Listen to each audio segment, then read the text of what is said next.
Hello everyone, welcome to Spotlight Heaven. You'll be listening to the audiobook of Atomic Habits by James Clear. This book is best if you are an entrepreneur or a new YouTuber and you think you're doing something wrong or this is very hard. Then listen to this audiobook and develop new habits to become a successful YouTuber or an entrepreneur. Chapter 7. The Secret to Self-Control. In 1971, as the Vietnam War was heading into its 16th year, Congressmen Robert Steele from Connecticut and Morgan Murphy from Illinois made a discovery that stuns the American public.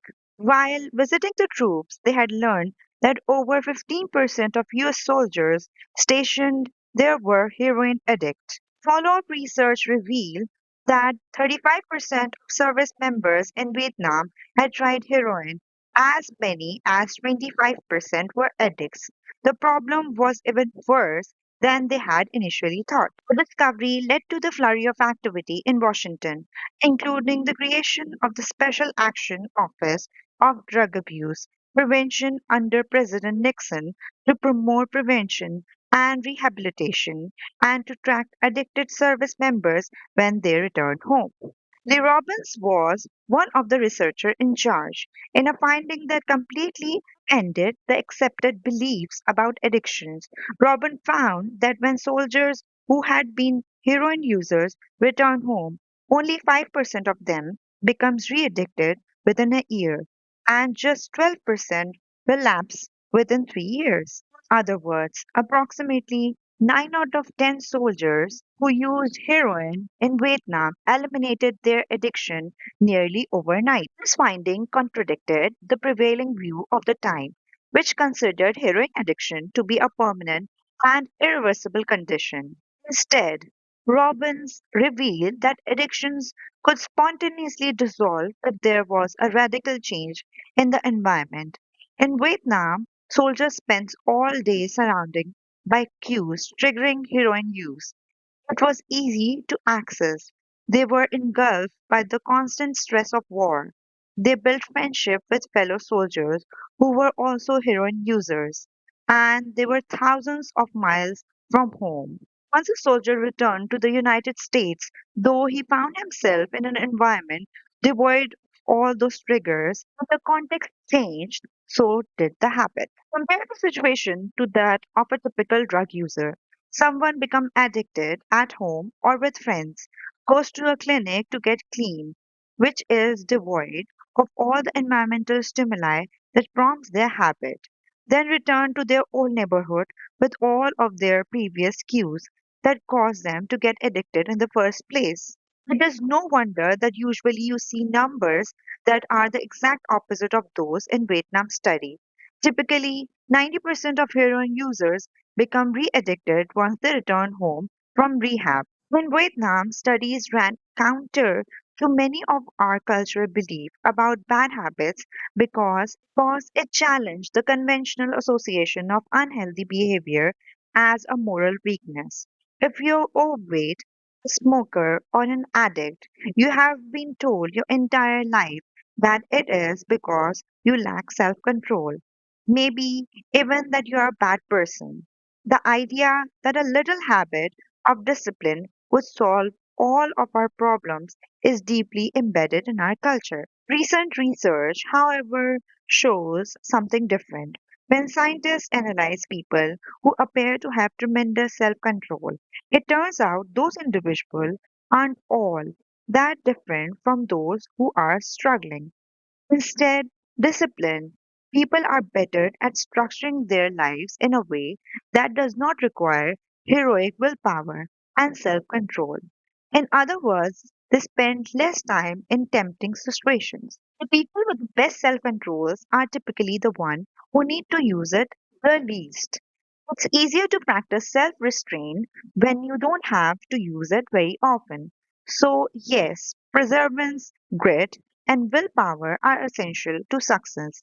But the way to improve these qualities is not by wishing you were a more disciplined person, but by creating a more disciplined environment. This counterintuitive idea makes even more sense once you understand what happens when a habit is formed in the brain. A habit that has been encoded in the mind is ready to be used whenever a relevant situation arises. When Patty Alwell, a therapist from Austin, Texas, started smoking, she would often light up while riding horses with a friend. Eventually, she quit smoking and avoided for years, but had also stopped riding. Decades later, she hopped on a horse again and found herself craving a cigarette for the first time in forever. The cues were still internalized, but she hadn't been exposed to them in a long time. Once the habit has been encoded, the urge to act follows whenever the environmental cues reappear. This is one reason behavioral change techniques can backfire. Shaming obese people with weight loss presentations can make them feel stressed. As a result, many people return to their favorite coping strategy, overeating. Showing pictures of blackened lungs to smokers leads to high level of anxiety which drives many people to reach for a cigarette. If you're not careful about cues, you may cause the very behavior you want to stop. Bad habits are autocatalysts. The processes feed itself. They foster a feeling they try to numb. You feel bad, so you eat junk food. Because you eat junk food, you feel bad. Watching television makes you feel sluggish. So you watch more television because you don't have the energy to do anything else. Worrying about your health makes you anxious, which causes you to smoke to ease your anxiety, which makes your health even worse. And soon you're feeling more anxious. It's a downward spiral and a runaway train of bad habits. Researchers refer to this phenomena as a cue induced wanting. An external trigger causes compulsive craving to repeat a bad habit. Once you notice something, you begin to want it. This process happening all the time, often without us realizing it. Scientists have found that showing addicts a picture of cocaine for just 33 milliseconds stimulates the reward pathway in the brain and sparks desire. This speed is too fast for the brain to consciously register. The addicts couldn't even tell you what they had seen. They just crave the drug all the time. Here's the punchline. You can break a habit, but you are unlikely to forget it. Once the mental grooves of habit have been carved into your brain, they are nearly impossible to remove entirely, even if they go unused for quite a while. And that means that simply resisting temptation is an ineffective strategy. It is hard to maintain a Zen attitude in life filled with instructions take too much energy. In the short run, you can choose to overpower temptation. In the long run, we'll become product of the environment that we live in. To put it bluntly, I have never seen someone consistently stick to positive habit in a negative environment. A more reliable approach is to cut bad habits off at source. One of the most practical ways to eliminate a bad habit is to reduce exposure to the cues that cause it. If you can't seem to get any work done, leave your phone in another room for a few hours. If you are continually feeling that you are not enough, stop following social media account that triggers jealousy and envy. If you are wasting too much time watching television, move the TV out of the bedroom.